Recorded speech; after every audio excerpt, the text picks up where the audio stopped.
Eighth class का math का exercise 2.4 आज का डे 2 को दिखा रखा है। डे 1 में हमने 4 सवाल पढ़ लिए थे इसके। आज डे 2 में इसके बाकी 3 सवाल पढ़ रहे हैं। डे 3 में इसके बाकी 3 और पढ़ेंगे तो लैंग्वेज वाले पूरे हो जाएंगे। हम लैंग्वेज वाले टुकड़ों में इसलिए पढ़ रहे हैं ताकि लैंग्वेज वाले समझने में समय लगता है, तो लैंग्वेज वाले इस तरीके से पूरे हो जाएंगे। स्टार्ट कर रहे हैं 5वें सवाल से। सबसे पहले लैंग्वेज वालों में बता दूं, जो पहले बताया जा चुका है, मुझे वही बातें ध्यान रखनी है।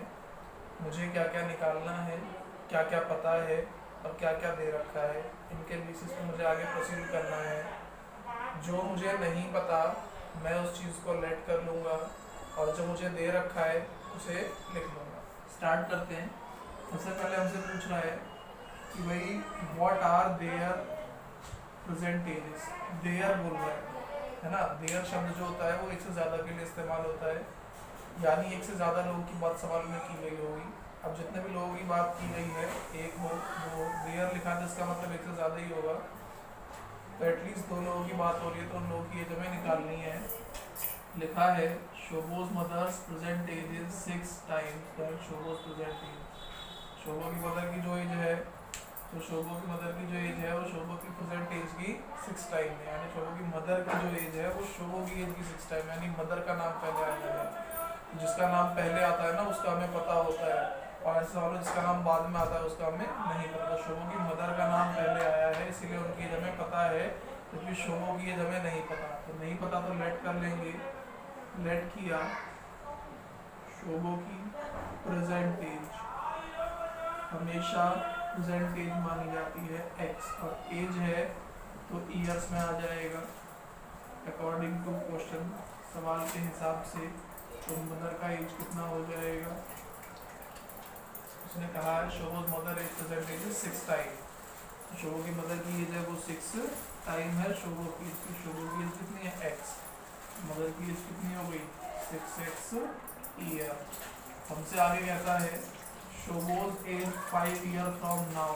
नाउ का मतलब मैं एज वाले सवालों में पहले ही बता चुका हूँ कि प्लस होता है। नाउ का मतलब मैं अभी बता चुका हूँ पहले कि प्लस होता है, यानी कि जो शोभो की एज होगी अब से 5 साल के बाद will be 1/3 of his mother present age. अपनी मदर की प्रेजेंट एज की 1/3 हो जाएगी। ठीक है, तो शोभो की 5 साल के बाद कितनी होगी।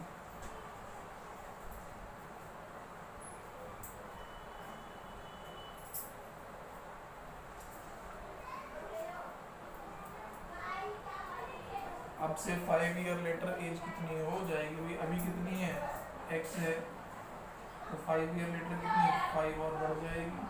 सवाल क्या कहता है कि शोभो की एज होगी 5 ईयर के बाद, यानी कि इतनी जो एज होगी वो उसकी विल बी यानी इक्वल मदर की प्रेजेंट एज। मदर की प्रेजेंट एज की 1/3 होगी, ये बोल रखा है। Shobho's age 5 year from now, अब से 5 साल के बाद विल बी यानी कि equal 1/3 1/3 of his mother's present age. Mother का प्रेजेंट एज 6, ऑफ का मतलब मल्टीप्लाई। कैलकुलेट कर लो 3 2 जा 6, x plus 5 2x and 1 2 1 2x। Arrange कर लो, x को उधर ले जाओ, x उधर जाके माइनस का हो जाएगा। 5 is equal to x, x की वैल्यू कितनी आ गई 5 आ गई। हमसे नेक्स्ट में कहता है कि भी ध्यान देने वाली बात है नेक्स्ट क्वेश्चन में। There is a narrow rectangular plot. एक नैरो यानी कि पतला सा रेक्टेंगुलर प्लॉट है। अब रेक्टेंगुलर प्लॉट है यानी कि रेक्टेंगल की शेप में है। अगर रेक्टेंगल की शेप में है तो इसका मतलब वहाँ पर लेंथ भी होगा और ब्रेथ भी अवेलेबल होगी। तो हमसे कह रहा है there is a narrow rectangular, rectangle की शेप का प्लॉट अवेलेबल है reserve for a school in Mohali village. Mohali नाम का कोई गांव है, वहाँ पर एक स्कूल बनाना सेंक्शन हुआ है जो कि रेक्टेंगल की शेप का है। फिर कहता है the length and the bread, जो लंबाई और चौड़ाई है आर इन द रेशो 11:4। उनका रेशो जो है वो 11:4 है, यानी कि लेंथ और ब्रेथ है भाई। लेंथ और ब्रेथ का जो रेशो है कितना है 11:4। ये क्या है, इट इज द रेशो। बहुत बढ़िया। अब हमने जितने भी लैंग्वेज वाले सवाल अभी तक पढ़ाए हैं वहाँ पे एक ही बात सिखाई है कि जहाँ आपको रेशो दिख जाए उनके साथ में क्या लगा दीजिए, x लगा दीजिए। Very good. फिर हमसे कहता है एट द रेट ऑफ 100 रुपये पर मीटर, 100 रुपये पर मीटर के हिसाब से। ध्यान रखने वाली बात है, देखिए एक बात समझेंगे पहले कि जब भी मुझे कॉस्ट दिया जाता है, जब भी मुझे कॉस्ट यानी कि खर्चा दिया जाता है ना, तो वहाँ पे 3 प्रकार की कंडीशन निकल के आती है। जो खर्चा आपको दिया गया है वहाँ पर चेक कीजिए यूनिट की पावर 1 है, या फिर जो यूनिट दिखाई गई है उसकी पावर 2 है, या फिर जो यूनिट दिखाई गई है उसकी पावर 3 है। इन तीनों में से ही कोई सी एक पावर हमें दी जाती है। तो जो मुझे यूनिट दिखा रखी है उसकी पावर कितनी है ये आपको चेक करना है। 1 है, 2 है, 3 है। यदि पावर 1 है तो मैं उस केस में निकालता हूँ पेरीमीटर, ये मुझे ध्यान रखने वाली बात है। और अगर 2 है तो ये मुझे निकालना है एरिया, और अगर 3 है तो मुझे यहाँ से निकालना पड़ेगा वॉल्यूम। तो ये बातें मुझे बहुत ध्यान रखने वाली होती है, जो कि मुझे नोट करके रख लेनी है, याद कर लेनी है, ठीक है। तो मुझे जो यहाँ दिखा रखा है, कॉस्ट दिखा रखा है 100 रुपये पर मीटर, 100 रुपये पर मीटर। देखिए ये रही यूनिट, यूनिट की कुछ पावर नहीं है, कुछ नहीं है, पावर मतलब कितनी है 1, यानी मुझे क्या निकालना है पेरीमीटर। फिगर का नाम क्या है रेक्टेंगल, यानी कि मुझे इतना समझ में आ गया कि मुझे रेक्टेंगल का पेरीमीटर निकालना है। Very good. फिर कहता है कि it will cost of the village panchayat रुपये 75,000। अब एक चीज़ याद कर लीजिए, देखिए मुझे 1 मीटर पे कितना खर्चा हो रहा है ये दे रखा है, और टोटल खर्चा मिला के कितना हुआ वो भी दे रखा है। यानी कि अगर मैं उसको फेंस कराता हूँ, स्कूल को जो रेक्टेंगल की शेप में है बनवाता हूँ, तो 1 मीटर पे इतना खर्चा आएगा, और टोटल एक्सपेंडिचर यानी कुल खर्च जो है वो इतना आएगा टू फेंस द प्लॉट बनाने में। इतनी बात क्लियर हो गई। फिर कहता है what are the dimension of the plot, तो प्लॉट की डायमेंशंस क्या क्या हो जाएंगी। जो प्लॉट मुझे बना के दिखाया गया है उसकी डायमेंशंस क्या क्या हो जाएगी। तो सुनने वाली बात है, डायमेंशंस की बात कर रहा है, यानी मुझसे लेंथ और ब्रेड्थ पूछना मांग रहा है कि भाई लेंथ और ब्रेड्थ कितनी कितनी हो, क्योंकि डायमेंशन का मतलब लेंथ और ब्रेड्थ जो भी उसकी है तो मुझे बताना है। तो मुझे पूरा सवाल पढ़ के समझ में आया कि भाई मुझे साइड का रेशो दिखा रखा है, रेशो दिखा रखा है तो मैंने वेरिएबल बता रखा है। जब पहला रेशो आए चुपचाप एक्स लगा दो। फिर जब खर्चे की बात हो तो उसमें से इन तीनों को ध्यान रखना है कि भाई मुझे कॉस्ट किस प्रकार का दिया गया है। तो मुझे कॉस्ट पर मीटर का दिया गया है, यानी 1 मीटर का। तो पूरा समझ में आ गया, तो यानी इसकी बात हो रही है। और फिर मुझे ना इसका टोटल कॉस्ट दिखा रखा है कि टोटल खर्चा जो है वो इतना आ रहा है, ठीक है। तो एक बात याद कर लीजिए, पहले सबसे मुझे ये पता लगाना है कॉस्ट में कि मुझे निकालना क्या है। उसके बाद मेरे पास एक टेक्निक है कि भाई देखिए, हमें जब ये पता लग जाए कि यूनिट के हिसाब से मुझे क्या निकालना है, पेरीमीटर निकालना है, एरिया निकालना है या वॉल्यूम, तो ये मैं कॉस्ट देख के पता लगाऊंगा कॉस्ट की यूनिट क्या है। फिर मुझे पता लग गया कि भाई ये चीज़ निकालनी है, ये चीज़ निकालनी है। उसके बाद अगर सवाल में ऐसा कर रखा है ना कि टोटल खर्चा दे रखा है और एक का खर्चा दे रखा है कि एक पे कितना खर्चा हो रहा है, पर मीटर पे कितना खर्चा हो रहा है, या पर मीटर स्क्वायर पे या पर मीटर क्यूब पे कितना, जितना भी 1 मीटर पे हो रहा है, अगर ऐसा दे रखा है ना कि टोटल खर्चा भी है और एक का भी खर्चा है, तो हमने क्या करना है, उनको डिवाइड कर देना है हमेशा टोटल को एक वाले से।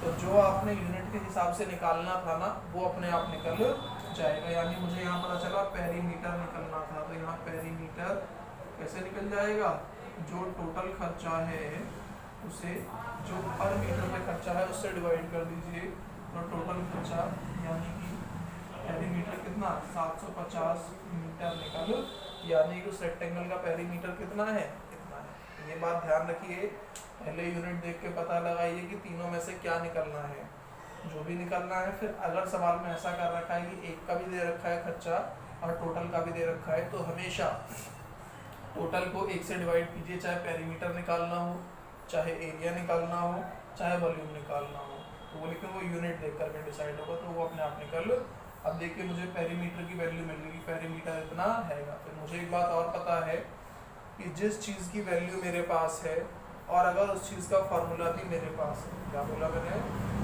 जिस चीज़ की वैल्यू मेरे पास है और अगर उसका फार्मूला भी मेरे पास है तो मैं वैल्यू को उठा के फार्मूले के बराबर रख दूंगा। तो मेरे को पता है कि ये रहा भाई इसका पेरीमीटर, और रेक्टेंगल के पेरीमीटर का फार्मूला होता है 2 length plus breadth, 2 length plus breadth. तो ये मैंने वैल्यू को उठाया, फार्मूले के बराबर रख दिया। Very good. लेंथ, अब मुझे पता है कि भाई लेंथ कितनी है 11x, तो लेंथ की जगह 11x प्लस ब्रेथ कितनी है 4x, ये लो भाई इसकी जगह पे 4x। 2 से कट रहा है तो काट दिया, 2 3 जा 2 7 जा 14, 2 5 जा 11 और 4 दोनों जोड़ रहे हैं 15x। 15 से कट रहा है तो काट दो भाई, 15 दूनी 30, 7 आ गए 15 5 75। x की वैल्यू आ गई 25, x की वैल्यू 25। उसने मुझसे पूछा था what is the dimension, dimension का मतलब लेंथ और ब्रेथ कितनी होगी। तो भाई लेंथ कितनी है 11x, इसका मतलब 11 इंटू एक्स, इसका मतलब 11 इंटू एक्स, यहाँ पे कितना 25, 25 से कम 25, 5 2 25 से कम 25 और 2 27, कितने मीटर उसकी लेंथ हैगी। फिर हमसे बात कर रहा है ब्रेथ की, ब्रेथ कितनी है भाई, ब्रेथ हमने देखा 4x है, यानी 4 इंटू एक्स, यानी कि 4 इंटू 15, यानी कि 60 मीटर। क्लियर होगी बात। तो थोड़ा सा ये लैंग्वेज वाले सवाल हैं, इसीलिए मैं इन्हें आराम आराम से करा रहा हूँ एक क्लास में 3-3 4-4 करके, ताकि अच्छे से समझ में आ जाए और इन्हें बार बार कर लेना है। ऐसा नहीं कि एक बार तुमने कर लिया और आ गया। आगे हमसे कह रहा है, अभी सवाल थोड़ा और टेढ़ा है, थोड़ा सा और ज़्यादा कंजप्शन लेने वाला है, ध्यान से सुनिए। पहले पूरे सवाल को अच्छे से पढ़ो, एक एक चीज़ को तोड़ लो, फिर आगे प्रोसीड करो। हमें कहता है हसन कोई लड़का है, वेरी गुड, बहुत अच्छी बात है। बाय 2 काइंड ऑफ क्लॉथ, उसने 2 प्रकार का कपड़ा खरीदा। Material for the school uniform, अपनी स्कूल की यूनिफॉर्म के लिए। तो एक शर्ट के लिए खरीदा मटेरियल के लिए, जिसका कॉस्ट 50 रुपये था। 1 मीटर कपड़ा का मीन्स का 50 रुपये का था पर मीटर। एंड ट्राउज़र यानी कि पैंट मटेरियल का कपड़ा, दैट कॉस्ट ऑफ रुपये 90 पर मीटर, जिस कपड़े का 90 रुपये था। यानी सवाल पढ़ के इतना समझ में आया कि हसन कोई लड़का है, उसने अपने लिए 2 प्रकार के कपड़े खरीदे, एक शर्ट का लिया है और एक पैंट का कपड़ा लिया है। जो शर्ट का कपड़ा है वो 50 रुपये पर मीटर है और जो पैंट का कपड़ा है वो 90 रुपये पर मीटर है। इतनी बात मुझे समझ में आ गई, वेरी गुड। फिर वो कहता है for every 3 metre of shirt material,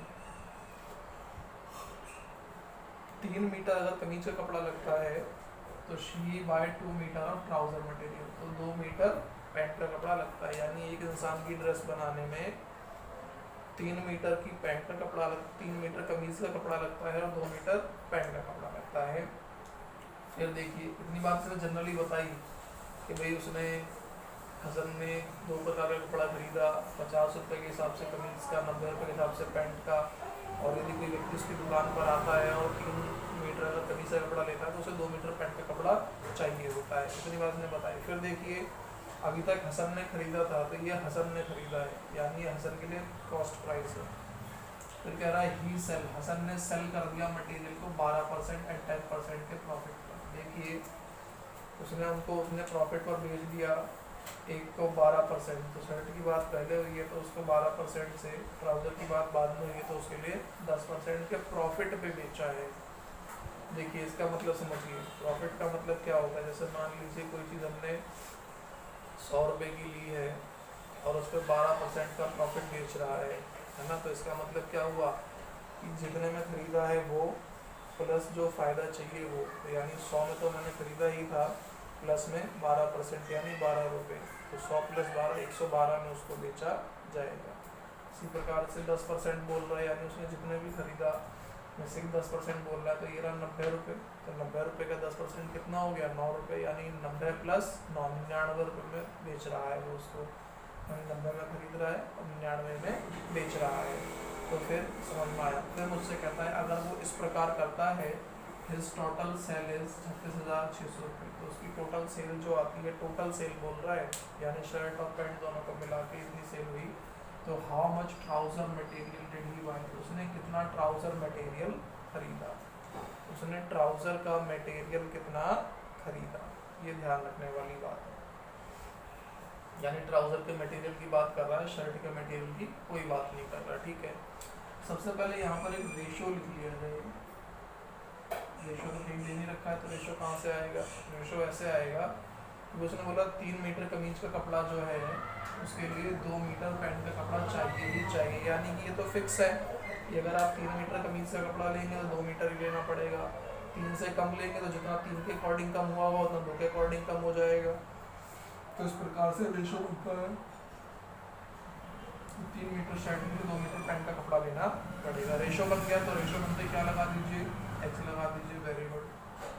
अब ध्यान रखिए, देखो उसने मुझे टोटल दिखा रखा है कि टोटल सेल कितनी हुई, total selling price, total selling price 36,600 दिखा रखा है। तो एक बात याद रखिए, टोटल सेलिंग प्राइस दिखा रखी है, तो टोटल सेलिंग प्राइस जो है वो इक्वल होगा टोटल सेलिंग प्राइस के, क्या बोला, टोटल सेलिंग प्राइस जो है वो इक्वल होगा टोटल सेलिंग प्राइस। तो यहाँ मैंने टोटल सेलिंग प्राइस लिखा है, तो मुझे इक्वल में क्या लिखना पड़ेगा, टोटल सेलिंग प्राइस। अब टोटल सेलिंग प्राइस यानी शर्ट का सेलिंग प्राइस और ट्राउजर का सेलिंग प्राइस।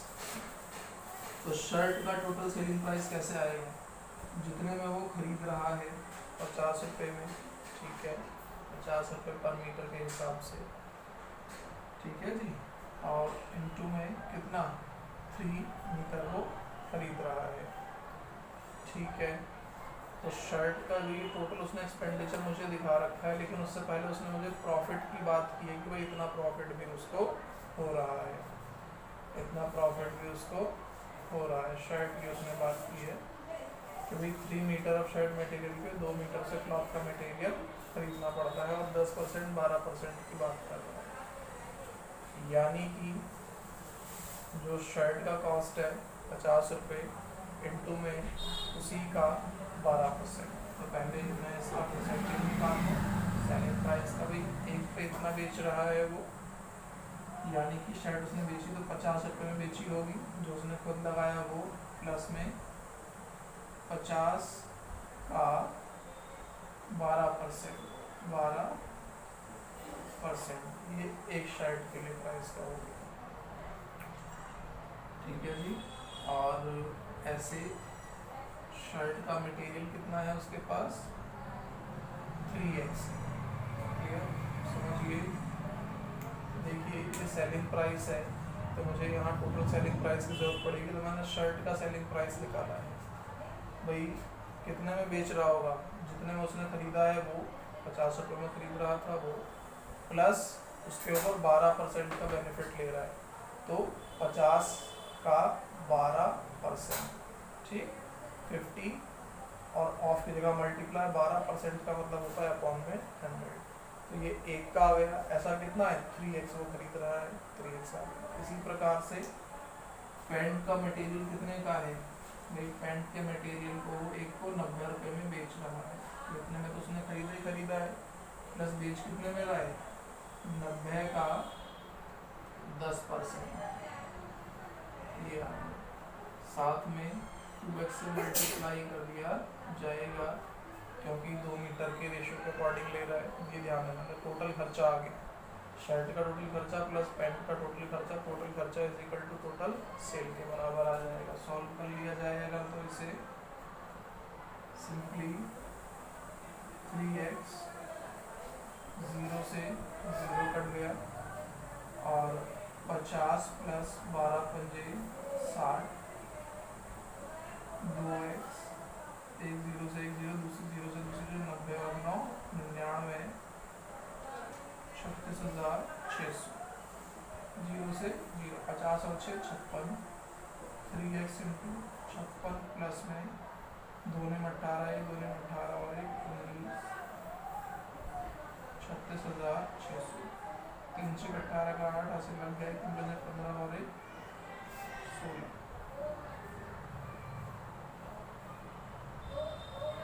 8 8 16 का 6 बट कैरी चला गया, 9 और 1 10, बचे 16, बचे 1 कैरी 1 1 2 और 1 3। देखिए 3 6 6 3 6 6 पूरा पूरा कट जाएगा 1 नंबर पर, इसके पीछे की 2 जीरो इसके साथ में आ जाएगी, यानी x की वैल्यू कितनी आ गई 100 आ गई। x की वैल्यू कितनी आ गई 100 आ गई। अब देखिए मुझसे सिर्फ ट्राउज़र का मटेरियल पूछा था, तो ट्राउज़र का मटेरियल कितना है 2x है, यानी कि ट्राउज़र कितना इस्तेमाल हो रहा है, दैट इज 2x, यानी 2 इंटू एक्स, यानी 2 इंटू एक्स की वैल्यू इज 100, यानी 200। और कपड़ा है तो यूनिट क्या है मीटर, तो कपड़ा मीटर में आ जाएगा। ध्यान रखना है अच्छे से, ये वाला स्टेप बार बार समझ लेना है, तो इस तरीके से इनको रिपीट कर लेना। आज का डे 2 पूरा हो जाता है।